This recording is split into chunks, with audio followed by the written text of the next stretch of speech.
I'm Evelyn Carter, 68 years old. My own daughter, my flesh and blood, looked me in the eye and said, "Mom, what are you doing here? This is an organized professional workplace. You're not supposed to be here. Security, escort her out." She didn't even look up from her laptop. Not once. Not to see the expression on my face. Not to register the hurt pooling in my eyes like rainwater collecting in cracks of broken pavement. Just kept clicking away at that keyboard, her manicured nails making sharp little sounds against the keys, the kind of sound that used to comfort me when she was young, doing homework at the kitchen table while I worked on spreadsheets beside her. Now those same sounds felt like tiny hammers driving nails into my chest. I handed my badge over calmly. My hands didn't shake, even though everything inside me was trembling. I looked at her, really looked at her, in her designer suit that cost more than my monthly mortgage used to be, her hair pulled back so tight it looked painful, her lips pressed into that thin line of impatience she'd perfected somewhere between her MBA and her 30th birthday.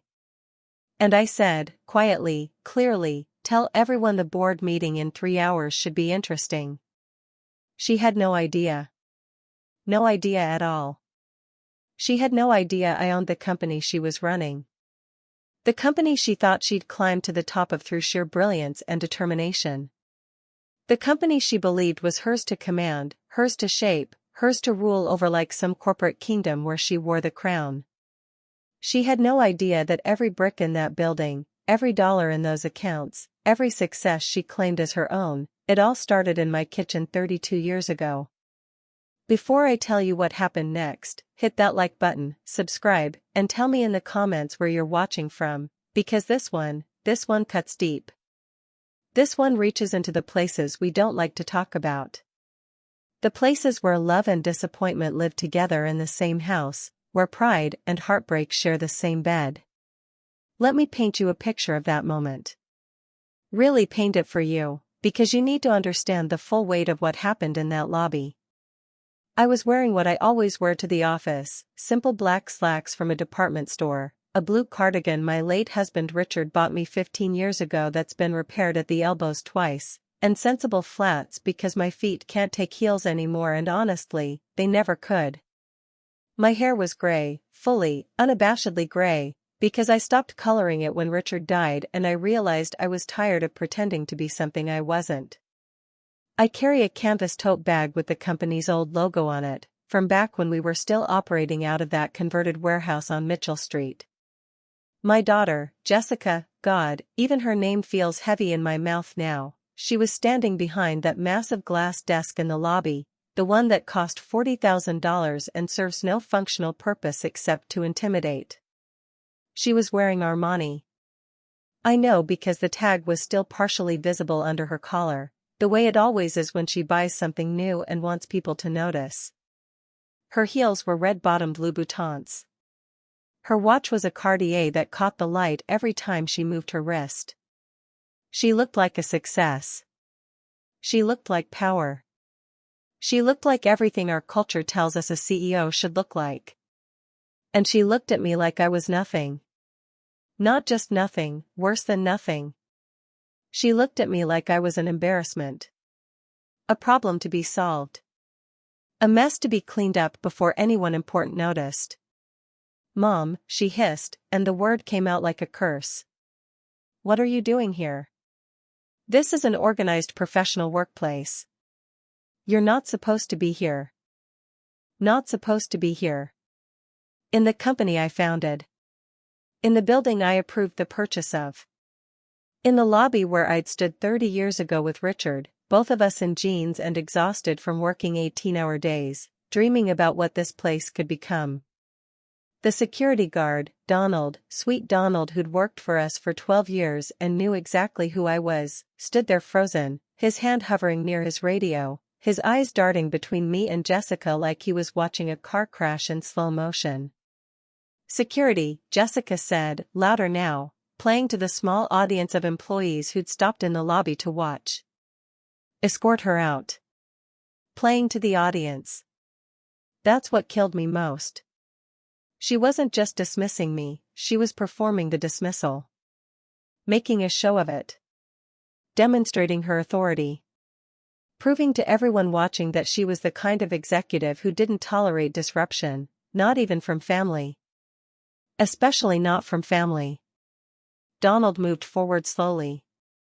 "Miss Carter," he said softly, and I knew he was talking to me, not Jessica. "Do you want me to?" "It's okay, Donald," I said. My voice was steady. Steady in a way that surprised even me. "I'll go." I could see the relief flood his face. Good man. He didn't want to be part of this ugly thing. But before I turned to leave, before I let them walk me out of my own company like some confused old woman who'd wandered in off the street, I looked at my daughter one more time. Really looked at her. I tried to find the little girl who used to climb into my lap when she was scared. The teenager who cried on my shoulder when her first boyfriend broke her heart. The young woman who called me from college at 2 a.m., homesick and overwhelmed, and I talked to her until sunrise because that's what mothers do. I couldn't find her. She was gone, replaced by this stranger in expensive clothes who'd forgotten where she came from. So I smiled. Not a big smile. Just a small, knowing smile. The kind of smile you give when you know something nobody else knows. When you're holding cards that nobody suspects exist. "Let's do this properly," I said, loud enough for the lobby to hear. Clear enough that there'd be no mistaking my words. "Tell your board to check their emails." I saw confusion flicker across Jessica's face for just a second before she replaced it with that mask of irritation she'd perfected. She waved her hand dismissively, already turning back to her laptop. "Sure, Mom. Whatever you need to tell yourself." Donald walked beside me to the door. He didn't touch my arm, didn't guide me like I was some problem being removed. He just walked next to me, his presence a small kindness in a moment that felt like drowning. At the door, I paused. Looked back at the lobby. At the sleek furniture and the modern art and the chrome and glass that had replaced the warmth Richard and I had tried to build into this place. My daughter, already back to typing, already dismissed me from her thoughts as completely as she'd dismissed me from the building. And I thought, she has no idea. She thought she was firing embarrassment. She was actually firing her boss. Let me take you back. Way back. Because you need to understand how we got here. You need to understand what was built, what was sacrificed, what was given and what was forgotten. 32 years ago, I was 36 years old. Richard was 38. We had a 6-year-old daughter and a dream that seemed impossible from where we were standing, which was in a kitchen that was too small, in a house that was too old, in a neighborhood that was too rough, with bank accounts that were too empty. Richard worked in supply chain management for a mid-size manufacturing company. I worked part-time doing bookkeeping for local businesses, trying to be home when Jessica got off the school bus because we couldn't afford after-school care. We were tired all the time. Tired in our bones, tired in our souls. The kind of tiredness that comes from working hard and never quite getting ahead. But Richard had an idea. It kept him up at night, scribbling in notebooks, drawing diagrams on napkins, talking through problems while I listened and asked questions and slowly, gradually, started to see what he saw. He'd noticed inefficiencies in the supply chain at his company. Massive inefficiencies. Products sitting in warehouses for weeks before moving. Transportation routes that made no sense. Communication breakdowns that cost thousands of dollars every single day.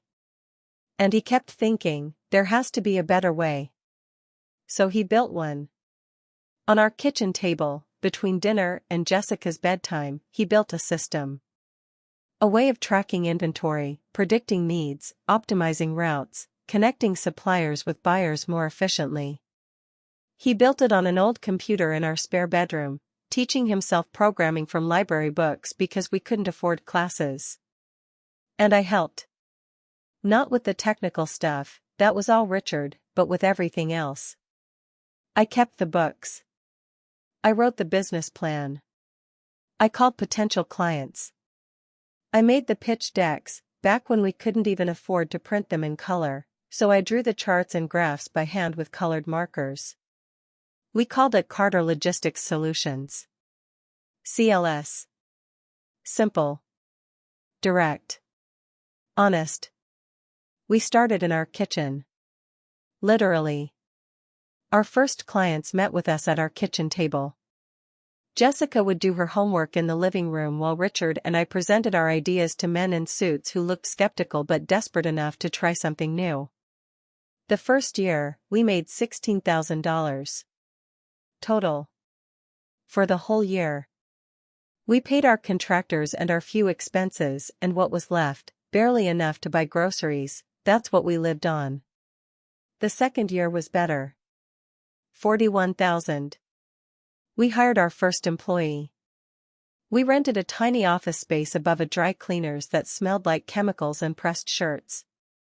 The third year, we made $200,000. The fourth, $500,000.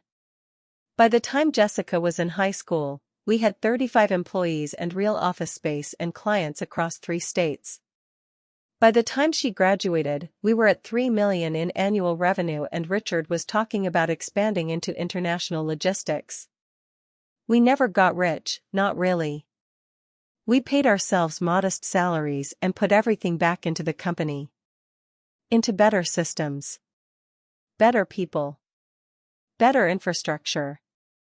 Richard used to say, "We're not building a company. We're building a legacy. Something that'll last longer than we will." Jessica watched all of this growing up. She saw the sacrifices. The missed school plays because we had a client presentation. We canceled our vacation because we had a deadline. The night Richard ended up in the emergency room with what we thought was a heart attack but was just exhaustion and stress, and he still tried to take calls from his hospital bed until I hid his phone in my purse. She saw it all. And I thought she understood. I thought she understood what it took to build something real. Something lasting. When she went off to business school, a good one, an expensive one that we could finally afford to pay for without taking loans, I was so proud. My daughter, getting an MBA. My daughter, learning the theories and strategies that Richard and I had learned through trial and error and failure and midnight panics about making payroll. She came back different. Not bad, not yet. Just refined. Polished. She talked about disruption and agile methodology and synergistic paradigm shifts, language that sounded impressive but often meant less than our simple kitchen table conversations used to mean. She joined the company as a junior analyst. Richard and I both agreed she should start at the bottom, learn the business from the ground up the way we had. She didn't love that. I could see her frustration. She had an MBA. She had ideas. She wanted to implement, to change, to prove herself. And she did. God, she did. She was brilliant. Genuinely brilliant. She saw opportunities we'd missed. She brought in new technologies, new approaches. She landed clients we'd never have reached. Within 5 years, she was VP of Operations. Within 8, she was COO. Richard and I were thrilled. This was the dream, wasn't it? Building something and watching your child take it further than you ever could? Then Richard died. Suddenly. A real heart attack this time, not a false alarm. He was 62 years old. We were supposed to have more time. We were supposed to grow old together. We were supposed to watch the company thrive for another decade before slowly stepping back, before retiring to that little house by the lake we'd started looking at. Instead, I got a phone call at 3 p.m. on a Tuesday in October. Instead, I stood in a hospital hallway being told that my husband, my partner, my best friend, was gone. Just gone. Like someone had erased him from the world. The company needed a CEO. Jessica stepped up immediately. Confidently. She had plans. She had vision. The board, which by then included outside investors we'd brought in for capital, approved her appointment unanimously. I didn't fight it. I was drowning in grief. I was 56 years old and felt ancient. Lost. Richard had been the visionary. I'd been the support. What was I without him? So I stepped back. Not out, I still came to the office, but back. I moved to a position in HR and logistics coordination. Quiet work. Important work, but not flashy. Not visible. I helped with hiring. I optimized our shipping protocols. I solved problems that nobody noticed until they weren't problems anymore. I was the invisible hand that kept the machine running. And I let Jessica have the spotlight. Let her be the face of the company. Let her give the speeches and do the interviews and accept the awards.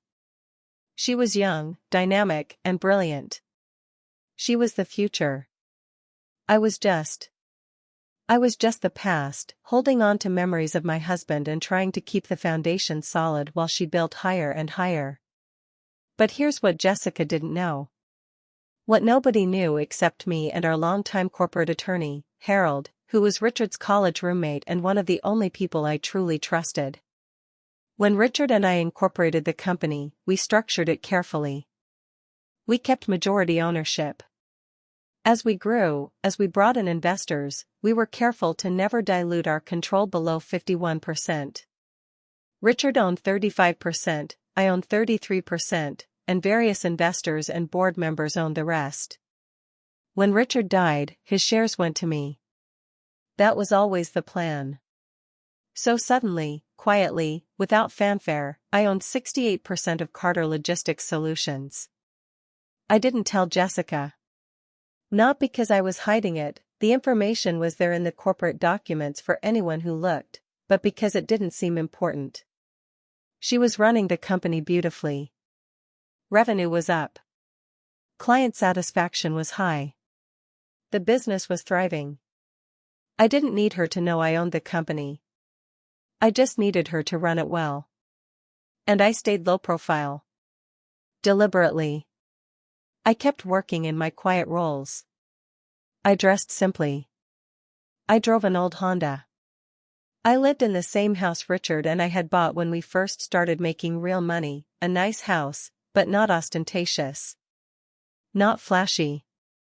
I didn't want power. Never wanted power. I wanted stability. Legacy. I wanted to honor what Richard and I had built. And I wanted to see my daughter succeed. I never wanted what happened in that lobby. Never imagined I'd have to do what I was about to do.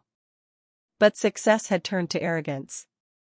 And somewhere along the way, my daughter forgot who built the floor she was standing on. Those 3 hours between the lobby and the board meeting felt like 3 years. I went home. Sat in Richard's old chair in the study, the leather worn soft from decades of him sitting there, thinking, planning, dreaming. I could still smell him sometimes, or maybe I just imagined I could. Old Spice and coffee and something essentially him that no amount of time could erase. I called Harold. It happened, I said. He knew exactly what I meant. We'd talked about this possibility. Not hoping for it, but prepared for it. Because Harold had seen what I'd seen. The gradual shift in Jessica. The way compassion had been replaced by efficiency. The way people had become resources. The way she'd started treating longtime employees like interchangeable parts instead of the men and women who'd believed in our dream when it was just a dream. The clause? He asked. I'm activating it. Silence on the other end. Then, Evelyn, are you absolutely sure? This will. I know what it'll do, Harold. I was there when Richard and I wrote it. I know exactly what it'll do. The clause. Richard's idea, actually. Years ago, when we first brought in outside investors, when the board expanded beyond just the two of us. Richard worried about hostile takeovers, about losing control of what we'd built. So we worked with Harold to write protections into the corporate bylaws. One of those protections, any termination of a founding officer without board vote requires immediate shareholder review and potential emergency succession protocol. Jessica had just fired a founding officer. She'd done it impulsively, publicly, without board approval. She thought she was firing her mother. She'd actually triggered a legal mechanism that could remove her from the CEO position. More importantly, she'd forgotten what I could have told her if she'd ever bothered to ask, if she'd ever bothered to look at the corporate ownership documents. I owned 68% of the company. I had the power to call a shareholder vote. I had the power to override the board. I had the power to remove her as CEO and appoint myself or anyone else. I'd built this company from my kitchen table. And she was about to learn who actually signed her paychecks. Harold and I worked through the legalities. He drafted the notices, prepared the documentation, and contacted the board members. Within an hour, every board member had received an emergency notification, shareholder review requested. An emergency board meeting was called. CEO authority suspended pending review. I could imagine the panic. The phone calls. The confusion. Jessica had been CEO for 12 years. To the newer board members, she was the company. They had no idea that the quiet woman in HR who sometimes sat in on logistics meetings owned the whole damn thing. I showered. Put on the same blue cardigan and black slacks. No power suit for me. No designer clothes or expensive jewelry. If I was going to do this, I was going to do it myself. As Evelyn Carter, 68 years old, widow, mother, and founder of Carter Logistics Solutions. I drove to the office in my old Honda. Parked in my usual spot, not the executive parking, but the regular lot where everybody else parked. Walked in through the side entrance, not the main lobby where I'd been escorted out just hours before. Rode the elevator to the executive floor. Walked past my daughter's assistant, who looked at me with wide eyes and started to say something, then stopped, confused, because apparently word was spreading that something very strange was happening. I walked into the boardroom. 10 minutes early. The room was empty except for Harold, already there, legal documents arranged neatly in front of my place at the table. Not at the side. At the head. Where Richard used to sit. Where Jessica had been sitting for 12 years. Harold looked at me. You okay? No, I said honestly. But I'm sure. The board members started arriving. Confused. Worried. Some of them greeted me warmly, they knew me, knew my role in the company's history. Others looked puzzled, probably wondering why the HR lady was sitting at the head of the table. Jessica arrived last. Of course she did. It was a power move. The CEO arrives last, makes everyone wait, establishes dominance. She walked in confidently. Smiling that professional smile she'd perfected. She was expecting a meeting about quarterly results, maybe some discussion of expansion plans. She'd been told it was about strategic rebranding, Harold's diplomatic way of getting her in the room without revealing what was really happening. She saw me sitting at the head of the table and her smile froze. Just froze on her face like someone had pressed pause on a video. Mom? The word came out uncertain. What are you doing here? I didn't answer. Just watched her. Watched the confusion play across her face. Watched her look around the table at the board members, looking for someone to explain, looking for someone to fix this obvious mistake. She turned to Harold. Harold, what is this? Why is my mother? Please sit down, Jessica, Harold said. His voice was gentle but firm. He'd known Jessica since she was 6 years old. He'd watched her grow up. This was breaking his heart too. Jessica sat. But not in the CEO's chair at the other end of the table. Someone else was already sitting there. She took a side seat, still looking around, still trying to understand what was happening. Harold stood. Cleared his throat. Thank you all for coming on short notice. We've called this emergency meeting to address a significant corporate governance matter that arose earlier today. Jessica's eyes darted to me. I saw the moment understanding started to dawn. Saw the color drain from her face. Harold continued. At approximately 10:30 this morning, CEO Jessica Carter publicly terminated Evelyn Carter from her position in the company. This termination was done without board consultation or approval. More significantly, Ms. Evelyn Carter is listed in our corporate documents as a founding officer of Carter Logistics Solutions. Silence around the table. Some of the board members were nodding, they knew this already. Others looked shocked. According to Article 7, Section 3 of our corporate bylaws, Harold continued, reading from the document in front of him, any termination of a founding officer without board vote requires immediate shareholder review and potential emergency succession protocol. Jessica found her voice. That's a technicality. That's an old clause that was never meant to. It's corporate law, Harold interrupted, something he never did. It's in the bylaws. And it's been activated. He looked at me. I nodded. Time to reveal the whole truth. Furthermore, Harold said, and I heard the weight in his voice, we need to address the matter of corporate ownership.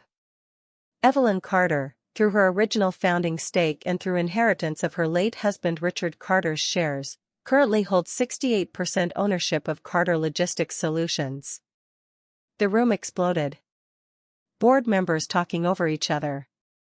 Questions being shouted. Someone demanding to see documentation. Jessica just stared at me. Her mouth was open. She looked like I'd slapped her. You. She started. You own. 68%, I confirmed. My voice was steady. Quiet.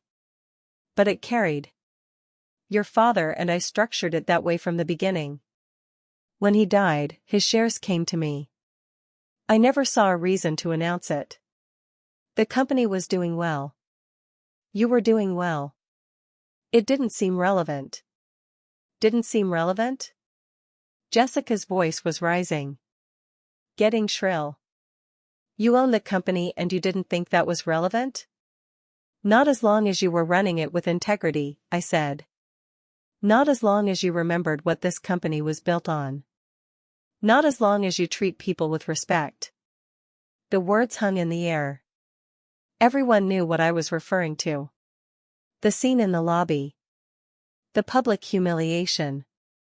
The dismissal of a founding officer, of a mother, like she was trash to be removed. Harold spoke again. As majority shareholder, Ms. Evelyn Carter has the right to call for a vote of no confidence in the current CEO. She has exercised that right. We're here to conduct that vote.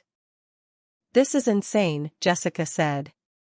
She was standing now, her hands flat on the table. You can't do this. I've grown this company. I've tripled revenue in 12 years. I've expanded into 6 new markets. You've done extraordinary work, I said. And I meant it. You've taken what your father and I built and made it bigger and more successful than we ever dreamed. You're brilliant, Jessica. Genuinely brilliant. But, she said. Because she could hear it coming.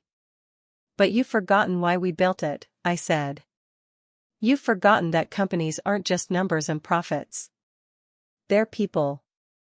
People who work hard. People who believe in something. People who deserve respect and dignity, no matter what they look like or how old they are or whether they're wearing Armani or a 15-year-old cardigan. Tears were running down my face now. I hadn't planned to cry. Didn't want to cry. But this was my daughter. My baby. And I was about to take everything from her because she'd forgotten everything I'd tried to teach her.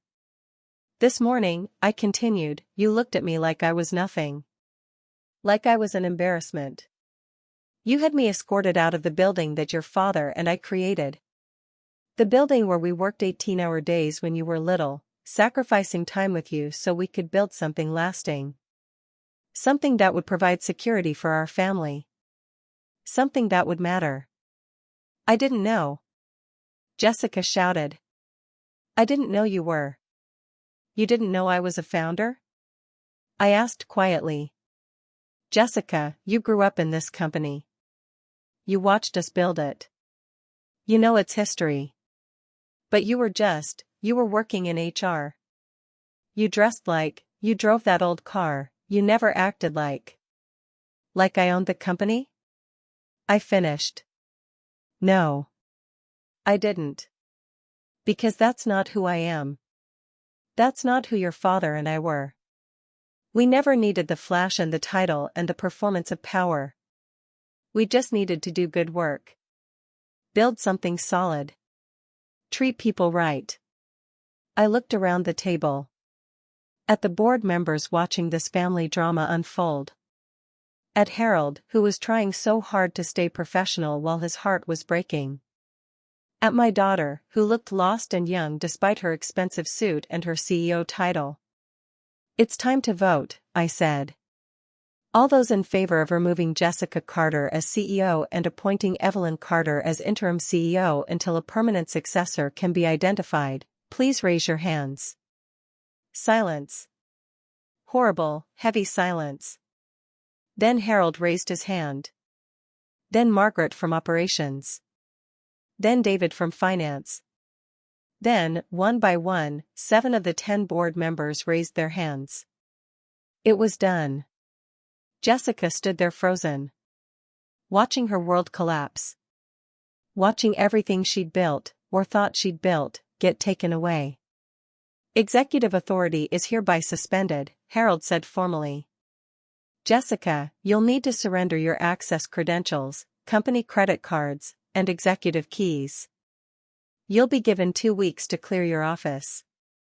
Your severance package will be generous, 6 months' salary plus benefits. Jessica looked at me. Just looked at me. And in her eyes, I saw everything. Betrayal. Rage. Humiliation. Hurt. Confusion. She opened her mouth like she was going to say something. Then closed it. Opened it again. How could you, she finally whispered. I'm your daughter. I know, I said. And my heart was breaking. Shattering into 1,000 pieces. And that's why I had to do this. This isn't punishment, Jessica. It's protection. Protection for the company your father and I built. Protection for the employees who depend on it. Protection for the legacy we wanted to leave. And protection for you. Protection for me? She laughed, but it was a broken sound. You just humiliated me in front of the entire board. You just took my job. How is that protection? Because you were becoming someone your father wouldn't recognize, I said. Someone I don't recognize. And if I let it continue, you'd wake up one day and not recognize yourself either. Better you learn this lesson now, while you're young enough to recover. While there's still time to remember who you really are. She shook her head. Grabbed her laptop and her bag. Walked to the door. Paused there with her hand on the handle. I'll never forgive you for this, she said without turning around. I know, I said. But maybe someday you'll understand. She left. The door closed behind her with a soft click that sounded like a gunshot in the quiet room. I sat there at the head of the table, in Richard's old place, feeling every one of my 68 years. Feeling ancient and powerful and broken all at once. Meeting adjourned, I said quietly. I'll send out a company-wide memo tomorrow morning. For now, please keep this confidential. The board members filed out. Some of them squeezed my shoulder as they passed. Harold stayed behind, gathering up papers, giving me space to breathe. You did the right thing, he said finally. Then why does it feel so wrong? I asked. Because it's your daughter, he said simply. And because loving someone and protecting them sometimes looks cruel. But Evelyn, what she did to you this morning. That wasn't the Jessica that Richard knew. That wasn't the girl who used to do homework at your kitchen table. You just gave her a chance to find herself again. Maybe Harold was right. Maybe I'd done the right thing. But right then, sitting alone in that boardroom, I felt like I'd just lost my daughter. Lost her more completely than I'd lost Richard, because at least Richard's love for me was never in question. At least I knew he'd valued me, respected me, seen me. Jessica had looked right through me. Had seen only embarrassment. Only something to be removed. And that hurt more than anything I'd ever felt. The next morning, I went to my new office. The CEO's office. Jessica's old office. She'd already been there. Her personal items were gone, the photos, the awards, the expensive art pieces. The room was stripped bare except for the furniture. I sat in the chair behind the desk. The big leather chair that was supposed to be impressive but just felt lonely. I opened my laptop and drafted a company-wide email. Kept it simple. Direct. Honest. Dear CLS family. Effective immediately, I'm assuming the role of CEO of Carter Logistics Solutions. For those who don't know me, I'm Evelyn Carter, co-founder of this company alongside my late husband Richard. For the past 12 years, I've worked quietly in HR and operations while my daughter Jessica served as CEO. She's done extraordinary work, and the company has thrived under her leadership. However, due to recent governance issues, the board has asked me to step into this role on an interim basis while we determine the best path forward. I want to be clear, this company was built on respect. Respect for our clients, for our partners, and most importantly, for each other. Every person in this building matters. Every role is valuable. Every voice deserves to be heard. We're going to get back to those roots. Back to treating each other with dignity and kindness. Back to remembering that we're not just a company, we're a community. I have an open-door policy. If you need to talk, come talk. If you have ideas, share them. If you see problems, raise them. We're in this together. Let's get back to work. With respect, Evelyn Carter CEO, Carter Logistics Solutions. I hit send. Sat back in the chair. Looked around the empty office. On the wall, there was a nail where Jessica had hung one of her awards. I got up, went to my old office in the HR department, and came back with something I'd kept in my desk drawer for years. A photo. Richard and me, 30 years ago, standing in front of our first real office. Both of us in jeans and t-shirts, exhausted and happy, his arm around my shoulders, me holding a sign that said CLS, Grand Opening. We looked so young. So hopeful. So unaware of everything that was coming, the success, the growth, the sacrifices, the pain, the loss. I hung the photo on that nail. Stepped back and looked at it. I hope I'm doing the right thing, I said to Richard's image. I hope you'll understand. He smiled back at me from the photo, frozen in that moment of pure hope, and I chose to believe that was his answer. Jessica didn't speak to me for 3 months. Didn't return my calls or my texts. Cleaned out her office over a weekend when she knew I wouldn't be there. Moved out of her apartment and I didn't know where to. It was Harold who finally got through to her. Harold, who'd known her since she was 6, who'd been more of an uncle to her than just a family attorney. He called me one evening. She wants to meet, he said. Just coffee. Just to talk. Are you willing? Was I willing? I'd been waiting for this. Hoping for this. Praying for this. Yes, I said. Anywhere. Anytime. We met at a small coffee shop downtown. Not the trendy places Jessica used to frequent. Just a quiet neighborhood place with good coffee and old wooden tables. She was already there when I arrived. Looked different. Her hair was down, not pulled back in that severe style. She was wearing jeans and a sweater. No makeup. She looked younger. More like herself. I sat down across from her. Neither of us spoke for a long moment. I got a job, she finally said. VP of Operations at a logistics firm in Seattle. They liked my experience. They didn't seem to care about what happened. That's good, I said. I'm glad. You're too talented to not be working. I've been in therapy, she continued. Working through some things. Trying to understand how I became that person. And? I asked gently. She looked up at me. Her eyes were red. I don't know how to apologize for what I did, Mom. I don't know how to even begin to express how sorry I am. What I did in that lobby, the way I treated you. I can't believe I did that. I look back at that moment and I don't recognize myself. Do you understand why I did what I did? I asked. She nodded slowly. You were protecting me. And you were protecting Dad's legacy. And you were protecting the company. I get it now. I didn't then, but I do now. I never wanted to hurt you, I said, and my voice cracked. You have to believe that. I never wanted to take anything from you. I just wanted you to remember who you were. Who we raised you to be. I know, she said. And the worst part? You were right. I had become someone Dad wouldn't have recognized.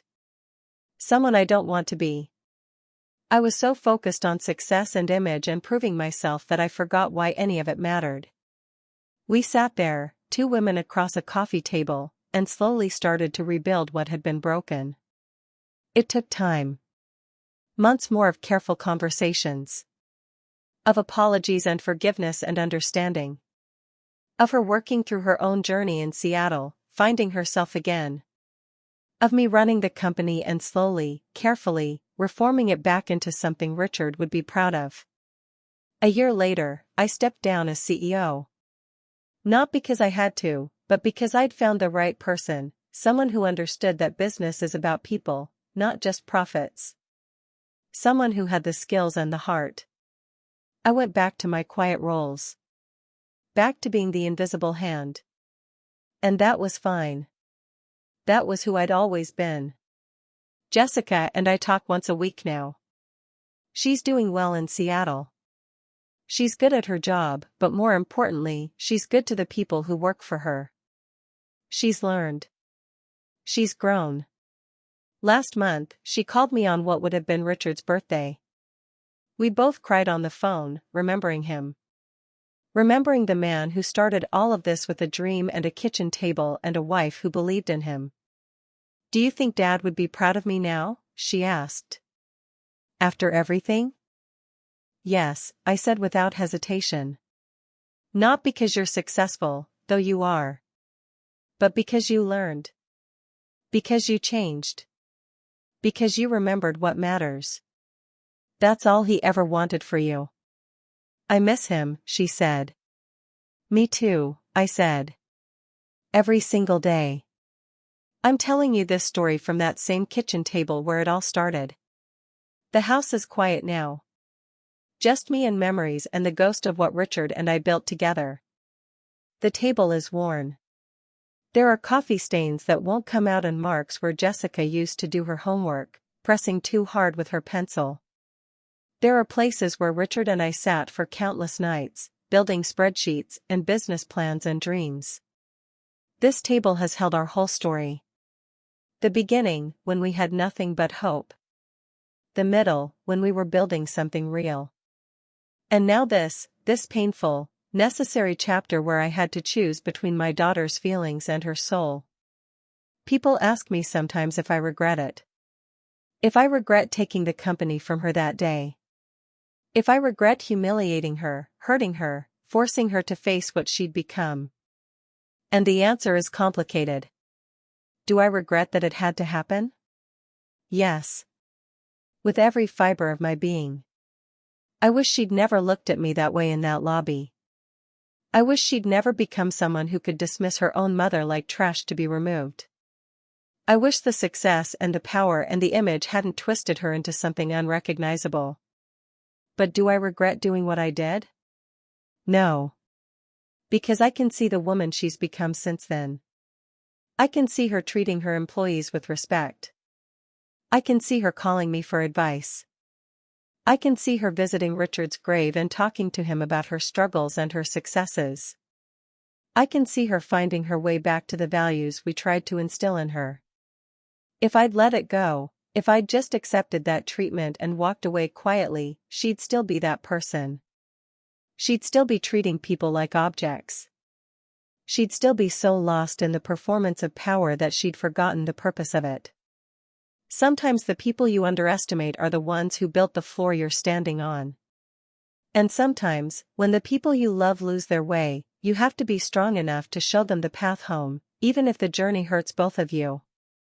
I never wanted to be powerful. Never wanted to be feared or respected or even noticed. I just wanted to be useful. I wanted to build something that mattered with a man I loved. I wanted to raise a daughter who would make the world better. I wanted to leave behind something more than just profit margins and quarterly reports. And maybe, I've done that. Not perfectly. God knows not perfectly. But maybe I've done enough. The company is still running. Still successful. The new CEO, Donald, yes, the same Donald who was the security guard, who turned out to have a business degree and brilliant operational insights and just needed someone to see his potential, he's doing an incredible job. He never forgot what it's like to be invisible. He never forgot what it's like to be dismissed. And that makes him exactly the kind of leader this company needs. I still go in once a week. Still work on special projects. Still help with logistics planning. But mostly, I'm just there. Present. A reminder of where we came from. A connection to Richard and everything we built. The employees know the story now. Everyone knows. It spread through the company like wildfire after that board meeting. And you know what? I think it helped. I think people work harder knowing that the owner, the person who could fire them all if she wanted to, is that quiet woman in the old cardigan who asks about their families and remembers their birthdays and treats everyone like they matter. Because they do matter. All of them. Every single person who shows up and does their job and contributes to this thing we built. They matter more than the profits. More than the expansion plans. More than the stock price or the quarterly reports or any of it. Richard knew that. He always knew that. And I think, somewhere deep down, Jessica knew it too. She just lost sight of it for a while. Lost sight of it in the glare of ambition and success and the intoxicating drug of power. But she found her way back. That's what matters. She found her way back. There are days when I sit in this kitchen and I can still feel Richard here. Can still imagine him at the other end of this table, papers spread out everywhere, talking through some logistics problem while I listen and ask questions and help him think. Did I do right by her? I ask him sometimes, when the house is very quiet and I'm very alone. Did I do the right thing? He doesn't answer, of course. He can't. But I imagine what he'd say if he could. He'd say that being a parent means making impossible choices. He'd say that love sometimes looks like discipline. He'd say that the hardest thing we ever do is let our children fail so they can learn to succeed properly. He'd say I did what I had to do. What he would have done if he'd still been here. And he'd tell me he's proud. Proud of the company we built. Proud of the daughter we raised, even with all her stumbles and falls and painful lessons. Proud of me, for being strong enough to do what needed to be done even when it broke my heart. I choose to believe that's what he'd say. I have to believe it. Because otherwise, the weight of what I did, the look on my daughter's face when I took everything from her, that weight would crush me. Power isn't always loud. Sometimes it's patient. Sometimes it's a mother's hand guiding the empire her child forgot she built. I've learned that power is a strange thing. We think of it as loud, as big offices and designer clothes and people jumping when you walk in the room. As making declarations and giving orders and having everyone know you're in charge. But that's not power. That's performance. Real power is quieter. Real power is building something from nothing at a kitchen table. Real power is making the hard choices that break your heart because they're the right choices. Real power is being willing to be invisible, to let others take credit, to do what needs doing without needing recognition. Real power is loving someone enough to save them from themselves, even when they hate you for it. That's what I had to learn. That's what Jessica had to learn. That's what we're all still learning, every day. Last week, Jessica sent me a box. No note, just a box. Inside was a framed photo I'd never seen before. Must have been taken by one of the employees during the early days. It's Richard and me in that old warehouse office, before we could afford real furniture. I'm sitting on a folding chair at a card table, working on a laptop that's laughably old by today's standards. Richard's behind me, leaning over to look at the screen, one hand on my shoulder. We're both smiling. Both completely focused. Both building something we believed in. We look happy. Not rich, not powerful, not successful yet. Just happy. Just together. Just doing work that mattered with the person we loved. I hung that photo in the kitchen, right above the table where it all started. And sometimes, when the light hits it just right, I can almost believe they're still here with me. Richard and that younger version of myself, still building, still dreaming, still believing that what we're doing matters. Because it does matter. Not the money. Not the success. Not the size of the company or the number of employees or the quarterly revenue. What matters is that we built it with integrity. That we treated people right. That we created something that made the world a little bit better. That we passed those values on to our daughter, even though she had to lose everything to remember them. That's the legacy. That's what endures. That's what Richard and I really built at this kitchen table 32 years ago. So yes, I'm Evelyn Carter, 68 years old. I'm the woman who fired her own daughter because she'd forgotten who she was. I'm the woman who took back the company she built because someone needed to protect it. I'm the woman who wore an old cardigan to work every day and let everyone underestimate her because power doesn't need to announce itself. I'm the woman who loved her husband enough to honor everything he believed in, even when it cost me my relationship with my daughter. I'm the woman who loved her daughter enough to let her hate me so she could learn to love herself again. I'm the invisible hand that kept the machine running. The quiet voice that nobody heard until they needed to listen. The underestimated mother who owned the company all along. And I'm the woman sitting at a kitchen table, drinking coffee that's gone cold, looking at old photos, missing my husband, loving my daughter, and hoping, God, just hoping, that when it's all over, when someone tells the story of what we built, they understand that it was never about the money. It was always about the people. The dignity. The respect. The love we put into every decision, every hire, every client relationship, every moment. It was always about building something that would last longer than we would. Something that would matter. And maybe, just maybe, despite all the pain and the mistakes and the broken hearts, maybe we did that. Maybe Richard and I, in our small way, with our kitchen table and our old Honda and our cardigan that's been repaired at the elbows twice, maybe we built something that will last. Something that will remember what matters. something that will endure. If you've ever been underestimated, if you've ever been invisible, dismissed, overlooked, treated like you don't matter, I see you. I know what that feels like. I know how it cuts, how it diminishes, how it makes you question your worth. But I also know this: the people who underestimate you are making a mistake. A big mistake. Because the quiet ones, the patient ones, the ones who do their work without fanfare and build their empires without announcing them, we're the ones with real power. We're the ones who built the floor everyone else is standing on. And when the moment comes, and it always comes, when someone pushes too far, forgets too much, loses sight of what matters, we're the ones who can remind them. Sometimes gently. Sometimes not. Sometimes with a board meeting and a shareholder vote and a look that says, "You forgot who you were talking to." Let me remind you. If you've ever had to make an impossible choice between love and discipline, between protecting someone and letting them fall, between your own heart and what's right, I see you too.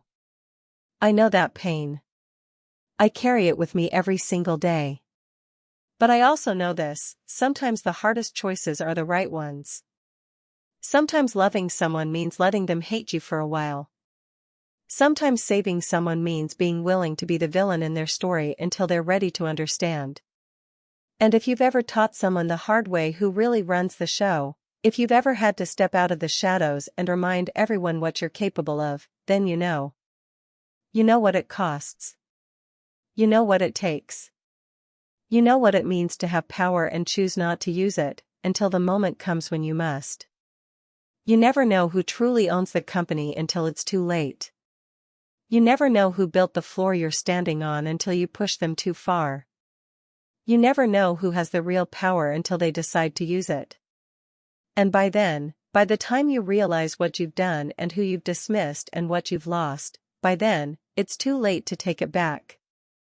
Hit that like button. Subscribe. Tell me in the comments where you're watching from. Tell me if you've ever been underestimated.